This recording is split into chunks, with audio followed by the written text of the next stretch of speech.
Assalamualaikum. Nah, hari ini kita akan membahas salah satu materi yang diajarkan di perkuliahan saya, tentunya di program Pascasarjana jurusan pedagogi. Nah, kali ini kita akan membahas mengenai matkul atau mata kuliah metodologi penelitian. Kali ini aspek yang kita pelajari adalah mengenai metode pengumpulan data.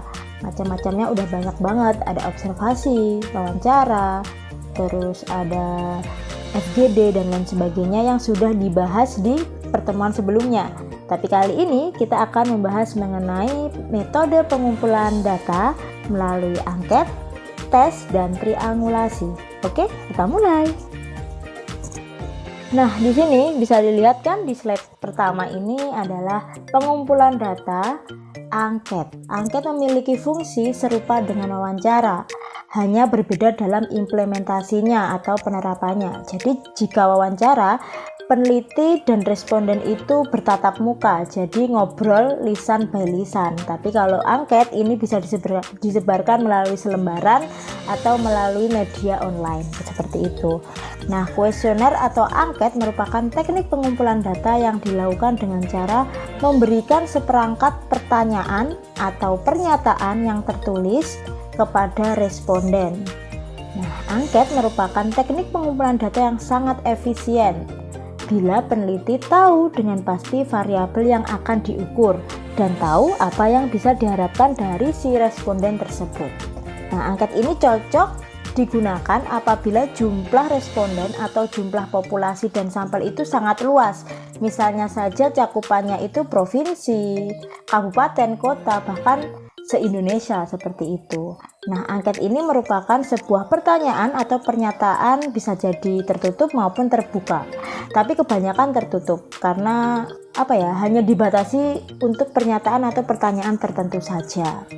Dan angket atau kuesioner ini dapat diberikan kepada responden secara langsung by handphone atau by gawai or anything, dan dikirim melalui media seperti yang saat ini biasanya digunakan oleh peneliti-peneliti, biasanya menggunakan Google Form atau alat lainnya seperti itu. Nah, adapun petunjuk untuk membuat daftar pertanyaan ini saya rangkum atau saya ambil dari Subtabri tahun 2012 yang menjelaskan bahwa petunjuk membuat daftar pertanyaan itu tidak boleh ngawur, jadi harus benar-benar direncanakan terlebih dahulu sesuai dengan fakta atau opini yang ingin kita teliti atau kita kumpulkan. Yang kedua, berdasarkan fakta dan opini tersebut, tentukan tipe dari pertanyaan yang paling tepat untuk mengisi masing-masing fakta dan opini. Jadi biasanya si peneliti ini tuh bisa membuat jenis atau tipe pertanyaan itu seperti multiple choice, terus iya dan tidak, atau sebuah isian singkat atau isian panjang seperti itu. Nah, yang ketiga, tulislah pertanyaan-pertanyaan yang akan diajukan. Pertanyaan ini tidak boleh mengandung kesalahan, serta harus jelas dan sederhana. Kompleks, harus jelas, sederhana. Kalau bisa sih padat, seperti itu. Nah, yang keempat, lakukan uji coba atas pertanyaan itu ke beberapa responden terlebih dahulu. Ini untuk menghindari miskomunikasi atau pastinya miskomunikasi ya. Nah, apabila responden mengalami suatu kesulitan dalam mengisi daftar pertanyaan, itu akan menjadi problem bagi si peneliti itu. Jadi pastikan dulu sampelnya itu sudah mendapatkan link pertanyaannya, link angketnya atau belum, seperti itu. Nah, yang terakhir, perbanyaklah dan distribusikanlah daftar pertanyaan atau pernyataan yang memang sudah dianggap baik dan solid. Solid ini benar-benar sudah direvisi berulang kali, terus ini benar-benar yang dibutuhkan dan ini sudah paling tepat, seperti itu.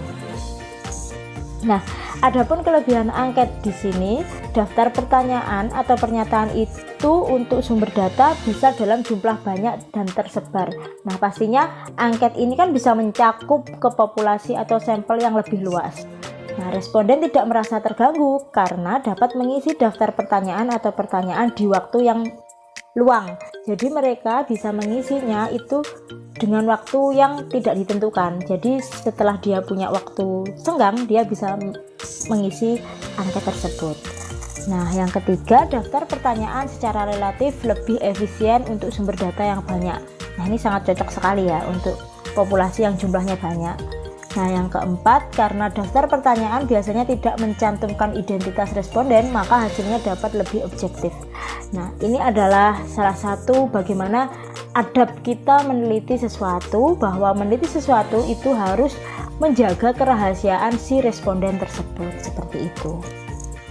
Nah, yang berikutnya adalah kelemahan angket. Tidak ada jaminan bahwa daftar pertanyaan itu akan dijawab dengan sepenuh hati. Biasanya orang-orang menjawab angket itu sesuka hati mereka, jadi agak sedikit ngawur ya. Jadi mereka dapat nggak sesuai gitu harapan kita, jawabnya begini, tapi kebanyakan responden itu tidak menjawab seperti yang apa kita pikirkan, seperti itu. Nah, yang kedua, daftar pertanyaan cenderung tidak fleksibel. Pertanyaan yang harus dijawab terbatas karena responden cukup menjawab pertanyaan yang dicantumkan di dalam daftar, sehingga pertanyaan tersebut tidak dapat dikembangkan lagi sesuai dengan situasi. Nah, ini pun kelemahan dari angket. Nah, beda lagi kalau wawancara kan ada yang bisa mendalami permasalahan, tapi kalau angket bisa jadi hanya sebuah pernyataan iya dan tidak, sebab dan akibat, seperti itu aja. Nah, yang ketiga, pengumpulan data tidak dapat dilakukan secara bersama-sama, dan daftar pertanyaan yang lengkap sulit untuk dibuat. Oke. Nah, yang kedua adalah metode pengumpulan data menggunakan tes. Di sini saya akan membahas yang pertama adalah tes. Habis itu nanti ada non-tes. Kita bahas yuk. Nah, tes adalah pelaksanaan penilaian dengan menyajikan serangkaian pertanyaan yang harus dijawab dengan benar oleh testi atau responden. Nah, ini harus kita mengharapkan bahwa jawaban dari responden itu harus benar, seperti itu. Nah, alat penelitian teknik tes meliputi tes objektif dengan bentuk soal benar dan salah, pilihan ganda, menjodohkan, melengkapi atau isian, dan jawaban singkat. Nah, biasanya ini tuh untuk evaluasi pembelajaran, seperti itu. Menurut Ari Kunto dan Iskandar dalam Iskandar Dadang dan Narsim tahun 2015 halaman 48 menyatakan bahwa tes merupakan serentetan pertanyaan atau latihan serta alat lain yang digunakan untuk mengukur keterampilan, pengetahuan intelijensi, kemampuan atau bakat yang dimiliki oleh suatu individu atau kelompok. Dengan kata lain, tes merupakan alat yang digunakan untuk mengukur pengetahuan dan kemampuan individu atau kelompok. Jadi, tes ini bisa berupa praktik, bisa berupa soal harian, ulangan harian, ujian PAS atau PTS atau lain sebagainya, seperti itu.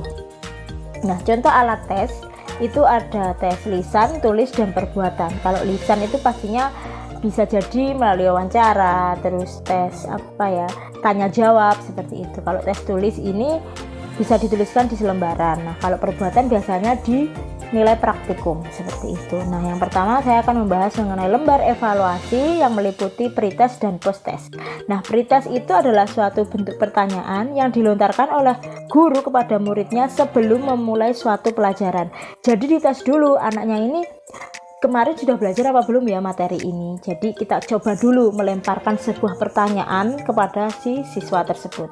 Nah, sedangkan post-test merupakan bentuk pertanyaan yang diberikan setelah pelajaran atau materi yang telah disampaikan. Setelah kita mengulas dengan siswa bersama-sama mengenai sebuah materi, kemudian guru memberikan soal evaluasi, itu bisa jadi sebagai post-test. Diutamakan ya pretest dan posttest itu ukurannya sama, maksudnya bobot soalnya juga sama, seperti itu. Nah, nomor 2, lembar kerja peserta didik atau yang dulu kita kenal sebagai LKS, lembar kerja siswa, sekarang berubah nama menjadi lembar kerja peserta didik atau LKPD.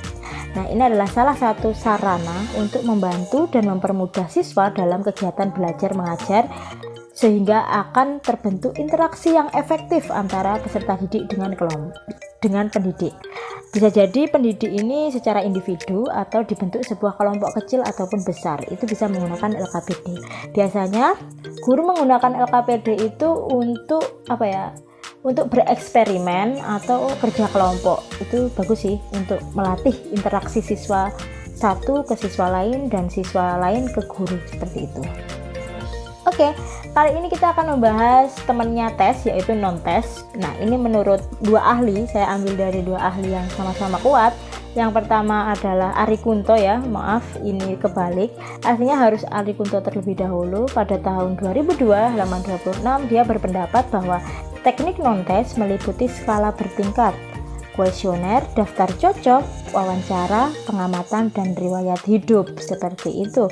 Nah, yang kedua, menurut Astuti tahun 2017 halaman 53 di bukunya, yang menjelaskan bahwa teknik non-tes evaluasi hasil belajar peserta didik tanpa menguji peserta didik tersebut. Jadi tanpa memberikan evaluasi kepada peserta didik tersebut, melainkan dilakukan dengan cara mengamati secara sistematis, terstruktur, lalu memberikan tugas, kemudian diwawancarai, dan yang terakhir adalah penyebaran angket. Nah, biasanya penyebaran angket yang dilontarkan oleh Astuti ini tuh seperti, sudah mampukah kalian sejauh ini pembelajarannya, seperti itu.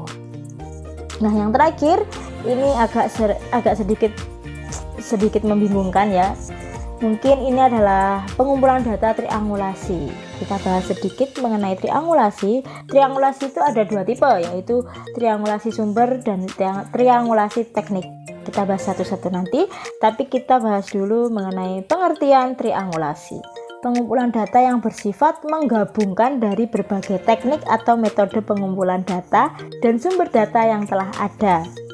Bila peneliti melakukan pengumpulan data dengan cara triangulasi, maka sebenarnya peneliti mengumpulkan data yang sekaligus menguji kredibilitas sebuah data tersebut.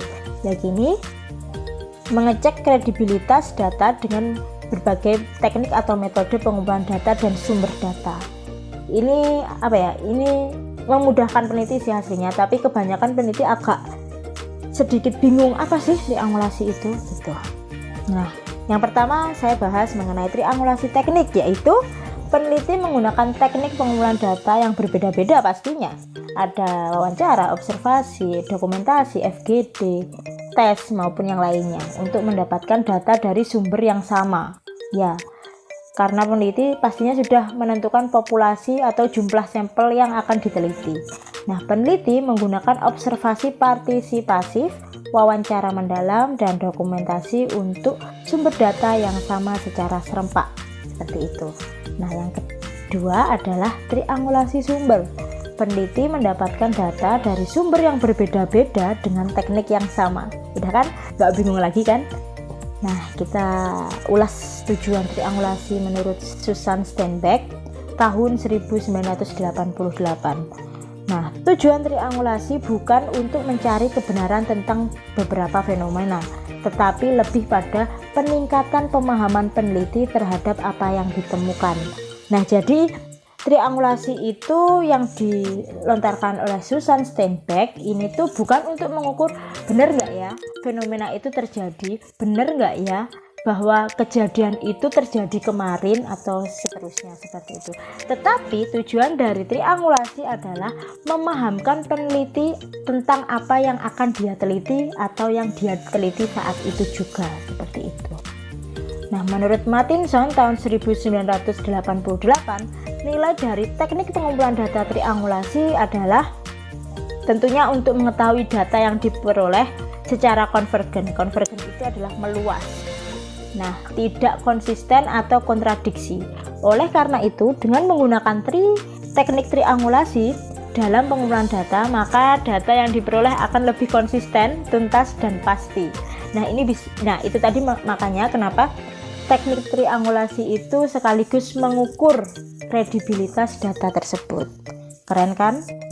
Oke, selanjutnya saya akan menggambarkan ini di layar kalian masing-masing. Ini adalah bentuk skema atau gambar dari triangulasi teknik.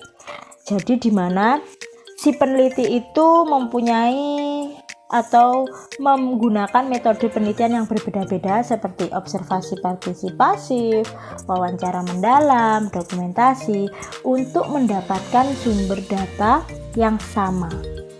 Oke, paham?